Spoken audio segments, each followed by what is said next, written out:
Well, I have a very unique childhood because I lived in 23 states by the time I was in seventh grade.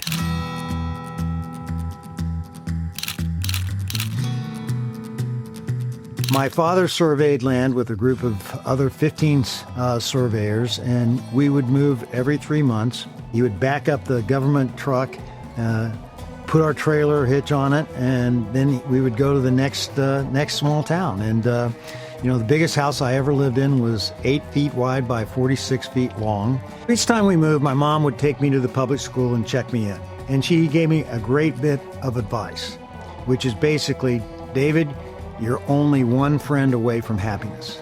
And that's true, because as soon as I made that friend, I was able to feel alive again in that community, alive in that school, and know that I had someone that I could be with, hang with, and have a good time with. When I lived in Kimmel, Nebraska, I had my first girlfriend. And I think I was probably in fourth grade. And I had a real crush on her. I didn't really want to leave her. And, I remember my dad took me to her house, and we went to a movie that night and, said goodbye. And I remember crying when I went home. I didn't want to lose that friend. But when you move, you have to realize that you got to go forward. And that's the same thing in life. You have these departures where something that you really like goes away. You got to find a way to fill it up with something else. I picked up the ability to make friends quickly. When you move around a lot, you gotta have that skill. And when you're in business, you go into all kinds of new situations where you might feel a little bit uncomfortable. I had that anxiety all the time.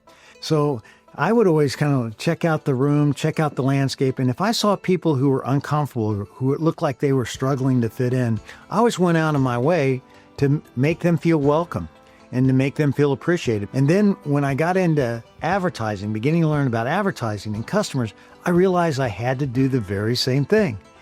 And it wasn't something that was hard for me. It was something that was actually easy for me.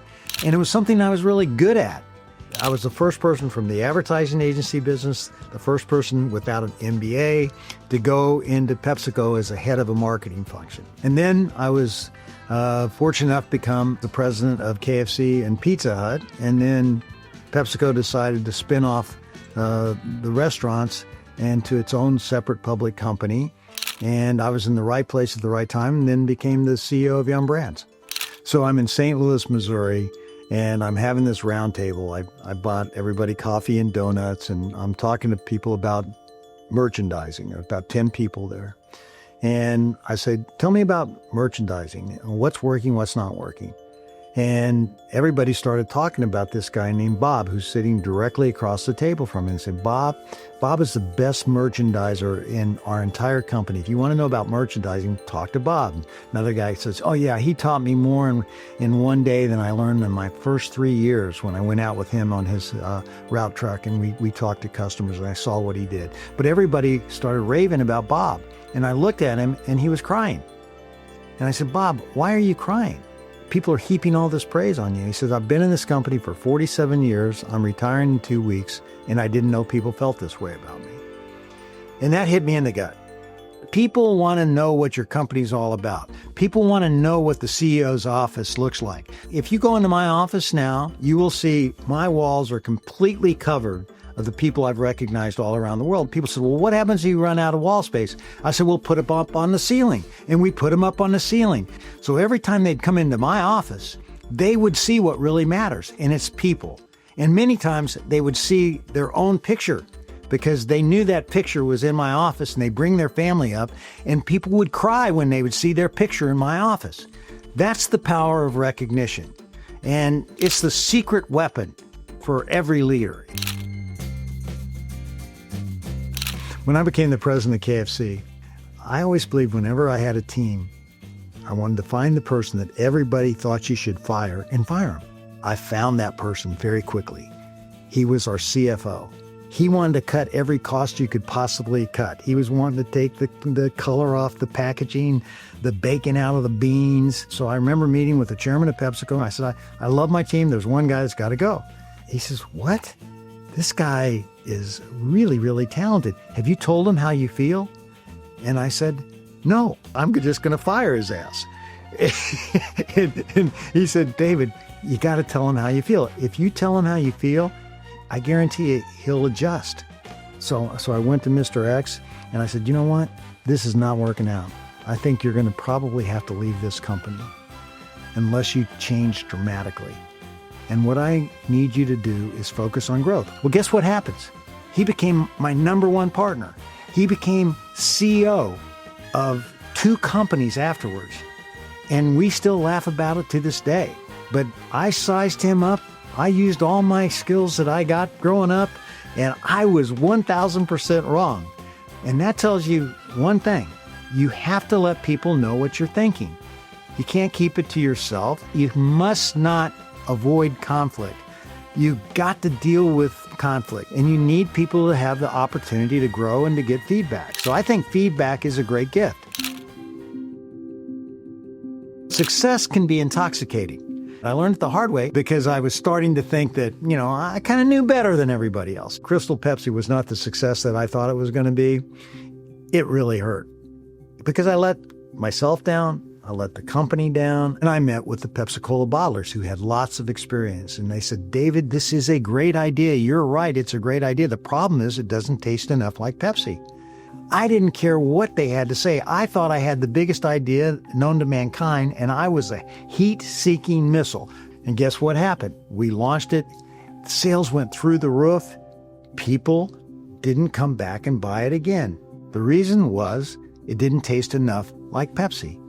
And if I would have listened to them and taken the time to hear what they had to say and then understand whether this was really a problem or not, and if it was a problem, then fix it, I guarantee you we'd have come up with a better product. And that product would still be on the shelf today. So I went from exaltation to being a part of a big flop. This was a time when I thought, hey, I gotta follow my conviction. That's true. You have to follow your conviction, but you better make sure you're right. And the fact that we blew it, or I blew it with poor execution, kept us from having the success we could have had. And that's what kept me up at night. And it still does today. If I lay there at night, I go, it could have been this. But I think I learned from it. And the most important thing, the organization learned from it. And, we became better because of it, but it was painful. You can win and lose. It's a lot more fun to win. You can never do enough. And it's the same is true in business. You can never work enough hours. There's always something more that you can do. So you have to find the right balance. I think it's very hard when you're coming up in business to have the right kind of balance, because especially if you're driven. And I'm a very competitive person, and so I wanted to win in everything. No one was ever going to outwork me. Once I decide to do something, I'm all in. I'm not a halfway kind of person. I went to work at 5 o'clock every day and stayed past everybody else because I wanted to win at work and I wanted to win at my career. And it was, I think, probably out of balance. I wasn't in as good a shape as I could have been. I wasn't as healthy as I could have been.